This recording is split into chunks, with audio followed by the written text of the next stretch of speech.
Hello friends, good afternoon. कैसे हैं आप सभी? उम्मीद करती हूँ अच्छे होंगे और अच्छे से मन लगा के पढ़ाई भी कर रहे होंगे। आज तो मेरी तबीयत नहीं ठीक है, लेकिन फिर भी मैंने हिम्मत जुटाई है पढ़ने की, क्योंकि कंटिन्यूटी नहीं बनाएंगे तो हमारे लिए यही प्रॉब्लम होगा। मान लीजिए हम सब्जेक्ट के टॉपिक्स नहीं पढ़ सकते हैं, सब्जेक्ट्स नहीं पढ़ सकते हैं, सब्जेक्ट का प्रैक्टिस कर सकते हैं, हम हर चीज़ कर सकते हैं। देखिए, कोई भी चीज़ ऐसा नहीं है जो पॉसिबल नहीं है। हम बीमार होते हैं तो क्या हम खाना खाना छोड़ देते हैं? क्या हम अपने काम करना छोड़ देते हैं? नहीं ना। तो हम पढ़ाई क्यों छोड़े भाई? हम मानते हैं कि सर में पेन होता है तो माइंड वर्क नहीं करता है, मानते हैं, लेकिन कोशिश करेंगे तो वो भी पॉसिबल है। कोशिश करेंगे तो ये भी पॉसिबल है, बहुत अच्छे से पॉसिबल है। अभी इस टाइम बज रहा है 3। मैंने 12 बजे वॉइस ओवर किया है, 12:30 या 1 बजे तक मैंने वीडियो पोस्ट किया है। उसके बाद फिर मैं नहाई हूँ, सारा काम मैंने किया है जितना मुझे करना चाहिए था, जितनी मेरी हिम्मत थी, सारा काम मैंने किया है। और कपड़ा फोल्ड किया है, मैं आपको दिखा देती हूँ। वहाँ पे देखिए रखा हुआ है, वो इतने सारे, कम से कम होंगे 4-5 सेट सारे कपड़े मैंने फोल्ड किए हैं। और इसको भी मैंने फोल्ड किया, मैंने ही फोल्ड की थी। और यहाँ पे अब चल रही हूँ, पढ़ाई करूँगी।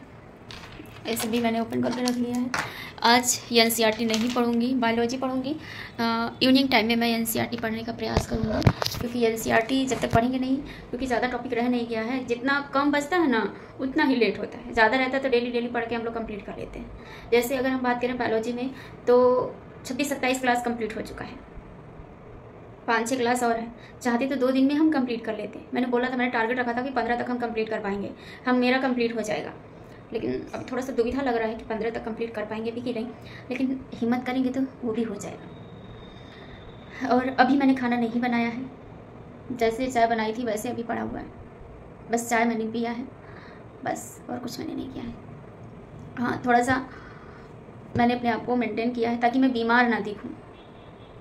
कल बाल कंघी हुआ है बस। और देख रहे हैं डैंड्रफ, इतना डैंड्रफ हो गया है सर में कि किसी को कोई शैम्पू वगैरह पता होगा तो आप लोग बताइएगा। वैसे हेड एंड शोल्डर से जाता तो है, बट परमानेंटली नहीं जाता है। अभी देखेंगे, सोच रहे हैं सतरीटा शैम्पू फिर से मंगाएं, क्योंकि वो शैम्पू काफ़ी अच्छा है। और अभी हम चल रहे हैं कि पढ़ेंगे, बायोलॉजी ही पढ़ेंगे, पहले बायोलॉजी ही ख़त्म करेंगे। सोच रहे हैं कि आज और कल में हम बायोलॉजी कंप्लीट कर लें, फिर उसके बाद जो फिजिक्स और केमिस्ट्री बचेगा उसको हम कंप्लीट करें। अभी हम पढ़ रहे हैं बायोलॉजी, और इसमें कुछ टॉपिक मैंने आज लिखा हुआ है, जिसको मैं आपको बता रही थी कि मैं डिजीज़ पढ़ रही हूँ। डिजीज़ में जीवाणु, प्रोटोजोआ, कवक, तो विषाणु से जनित यानी बैक्टीरिया से संबंधित जितने भी डिजीज़ हैं। सबसे पहला चेचक लिखा है मैंने।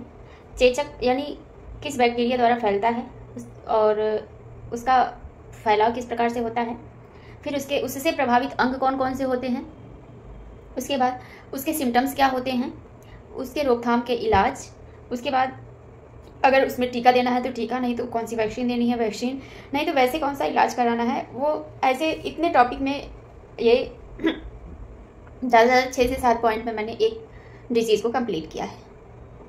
फर्स्ट पे चेचक मैंने कंप्लीट किया है, दूसरा है डेंगू या फिर हड्डी तोड़ बुखार जिसे कहते हैं, तीसरा है खसरा, फैलता कैसे है और इसका फैलाव किस विषाणु द्वारा फैलता है और इसका फैलाव होता कैसे है, उससे प्रभावित अंग कौन से होते हैं, इसके सिम्टम्स क्या होते हैं, इसके रोकथाम क्या होते हैं। तो जितने भी डिजीज़ मैंने लिखे हैं, हर डिजीज़ में यही टॉपिक मैंने लिखा है, इतने ही लाइन मैंने लिखा है।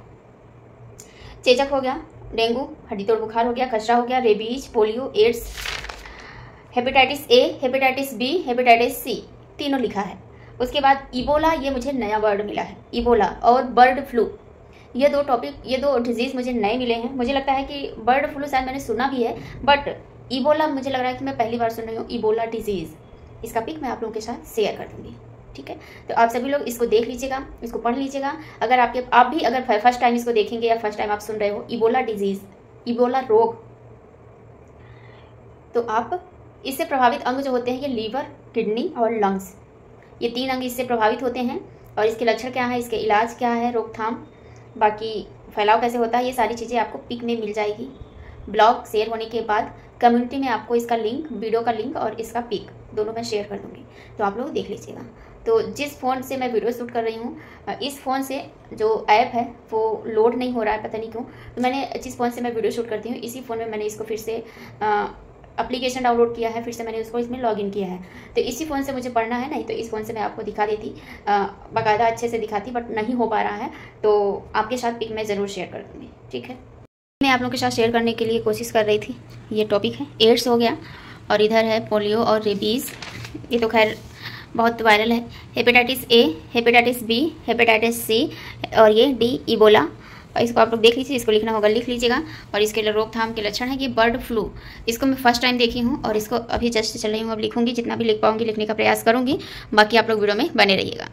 हेलो फ्रेंड्स, तो इस समय मैं एनसीईआरटी पढ़ने जा रही हूँ, और ये एनसीईआरटी में जो भारत का भूगोल है उसमें 4 या 5 लेसन बचा हुआ था, तो जिसको मैंने आज 2 ही लेसन कंप्लीट किया है, और 2 लेसन प्लस एक विविध 3 टॉपिक बचा हुआ है।